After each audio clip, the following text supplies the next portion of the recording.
Greetings and welcome to SmartWatch Ticks. We're a YouTube channel on the web at smartwatchticks.com. This is a special comparison video introducing the brand new LEMFO LEM12 Android standalone smartwatch phone in comparison with its peers, the two top-tiered flagship phones from KronosBlade, the Genesis right here, and from Kospet, the Prime.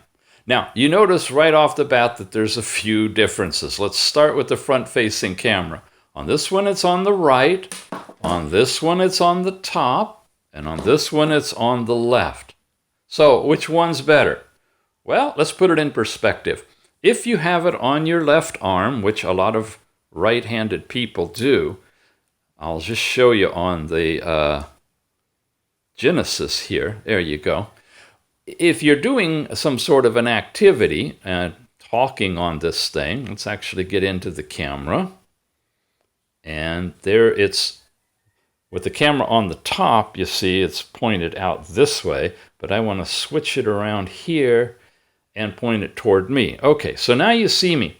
Now, if I'm with my right hand going to be working on the watch, you see that if I have the camera over here, I'm going to obviously be blocking it like that. See that? If you have it at the top, well, less likelihood, but possible. So the optimal position for a front-facing camera is probably on the left, not even on the bottom. For me, I would call this the best location. This is probably the middle location. And unfortunately, this is about the worst place you can have a camera on the right-hand side for forward-facing towards yourself. Now, as far as landscape work and taking pictures, you only have two perspectives. One is right here from the Genesis. Oops, I'm a little off. And again, I can switch that, and you can see under my dirty table over here, it's looking this direction.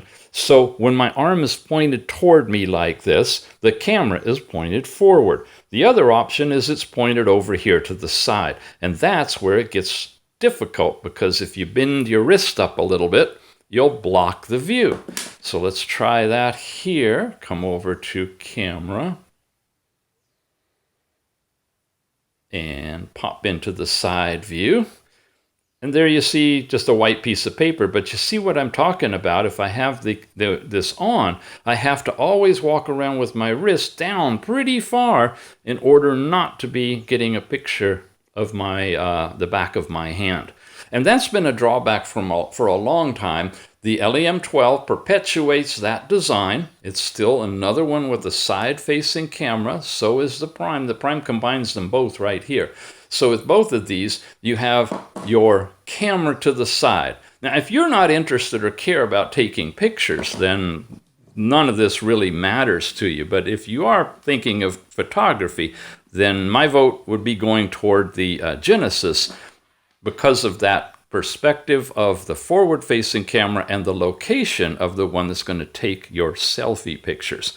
So memory-wise, they're the same, 3 gigabytes, 32 gigabytes. Camera size is different on each of them. Watch more carefully each of the reviews if you're concerned about that. Definitely the front-facing cameras are all different resolutions for taking front pictures or videos. Screen size now, you can see set the same distance from the camera that the Genesis is a bit smaller. These two have identical 1.6-inch screens. This is like 1.56, and all of these are bigger than the old 1.39-inch AMOLED screen watches. Don't have one here showing you, but that's much smaller. If you're a lady or a smaller-wristed person, you may want to eliminate all these and go for the smaller 1.39-inch ones, of which there's a lot. Otherwise, the Genesis is a good size. If you got a good size arm or you want a good size watch, either of these or the LEMFO LEM-X, which is huge, that thing's 2 inches in diameter, is something that you could use. So outdoors right now, it's a very overcast day, and I want you to see how these watches perform in fuzzy light, not bright sunlight, but at least outdoor light. but again, very thick clouds. On the left is the Prime, in the middle is the Genesis, on the right is the LEM12, and they're set to automatically turn on with twist your wrist. There you go, there's all three of them. Can you see the time? They're out again. Let's try that again. 1, 2, 3. Only two of them lit up, the Prime and the Genesis, but you can see that the Genesis screen has a special feature to it. It's reflective outdoors, so that in the bright sunlight you get a black and white screen, but it does light up. And this is in dimmed light. In bright sunlight, the left and the right one will pretty much wash out. Let's look at build design now. Here's the Prime, and the back has got a really nice, solid, well-featured layout. You have a screw that holds in a huge cover that's over the whole back section, and the diodes here for heart rate, and your dock connection is right over here. It looks like the speaker is right underneath the cameras on the right-hand side. And where am I? There we go. Yeah, rather thick design, but not necessarily thicker than any of the others. Here's the LEMFO, and here's the Genesis. So they're looking similar in overall thickness, but don't take my word for it. Let's check them exactly. Here we go with the Prime. Its thickness overall, we've done this before, I know, but we're doing it in this video. It's coming in at 18 millimeters. The LEM12, getting it right at its widest section, is 18 millimeters. But again, there's a big drop between that center section and the actual thinner part that touches your arm, which is only 16 millimeters. On this one, well, this is taking up a big section of it, but that lower part is 17 roughly millimeters. So it's about a 1 millimeter drop there, 2 millimeter drop or so there. And on the Genesis, overall thickness is coming in at 18 millimeters. And it's a big circle with a drop to the edge that brings it in at roughly 17 millimeters. And overall weight-wise, which is another consideration, we bring up our scale, take the Prime, which is popping out here, with the bands, 86, got to do it with the bands on it, 86 grams, LEM12, now out of its watch face. There we go.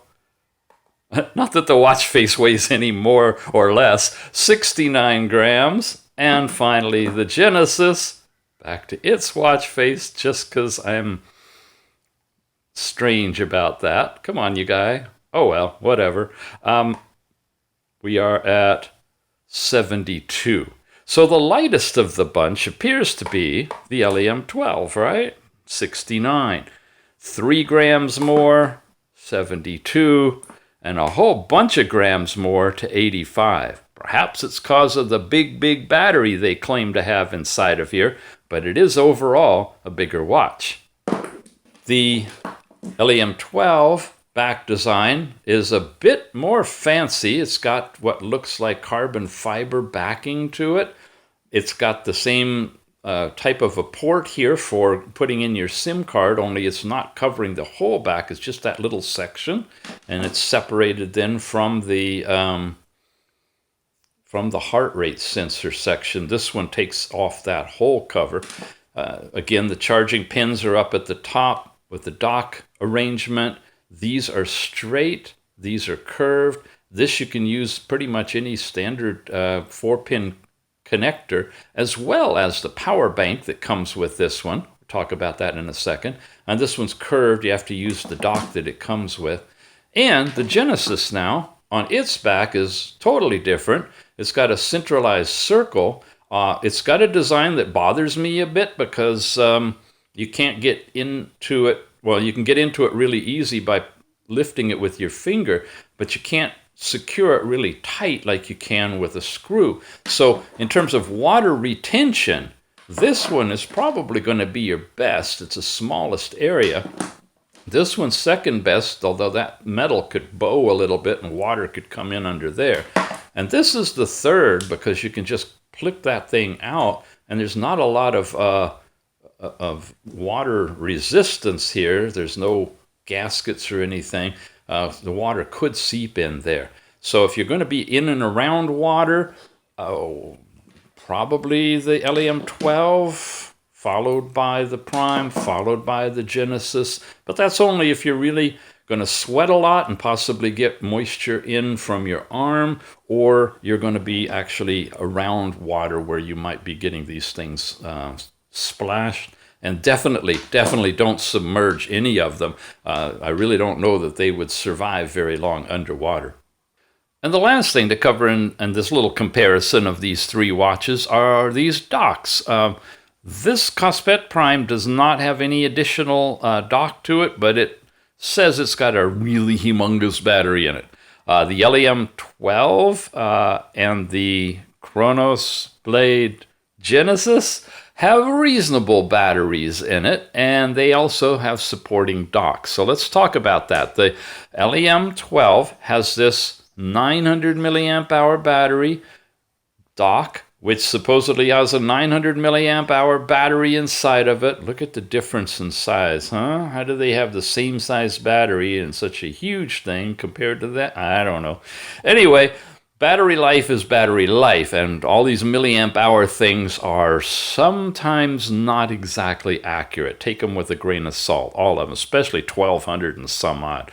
Anyway, this will slap right on here. It activates automatically, and it'll start charging the watch from the dock. So if you're running low on battery, you can give it a boost. That's why I call them little booster docks. So this is a round one, plugs right in with a micro USB and blah, blah, blah. This one now is a specialty kind. The battery is in here, and you simply lay the Genesis directly in here. It lights up. It's got 4 lights that will go down over time as you use it. And one of the cool things about this one is that you could actually wear it. You can strap it around your wrist, slide it under the watch. You can still have the watch on your arm, be doing video conferencing, whatever, and get a boost charge to the watch itself. So between all 3 of these, this one is my favorite because of this extra boosting capability that's convenient. This one with its stand-up dock, it's okay, but you're not going to be wearing this thing, really. You can't even get it around you. And then the Kospet Prime, well, it's got a decent battery on its own, but it's nowhere near what you get when you combine 2 together. So for convenience, just wearing this one by itself, of course, is like a regular watch. But when it's dead, it's dead. Having a booster capability is an advantage, I grant you that. And having one that you can wear on your arm is by far the best. So again, I would lean to this one. You see, each one has benefits in its own area.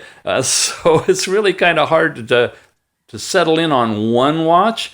But I could tell you these 3 top-of-the-line, trailblazing flagship watches here as we are post-Corona, mid-Corona, are the ones that I would recommend you look at seriously if you're in the market for a round Android smartwatch. And with that, I'll tell you to check the reviews of each of these. I'll have them in different corners here. Go over there, wherever, and look at the review of each of these separately. And in the show notes of each of the videos are the buying links that you can pick these up. You won't find them here. I don't want to have to update them everywhere. So we'll use this as a pointer to get you to the review that you want. And then you can decide which one you want to buy. Use the links in the show notes, and that'll help us out here to make sure we keep getting more watches coming in.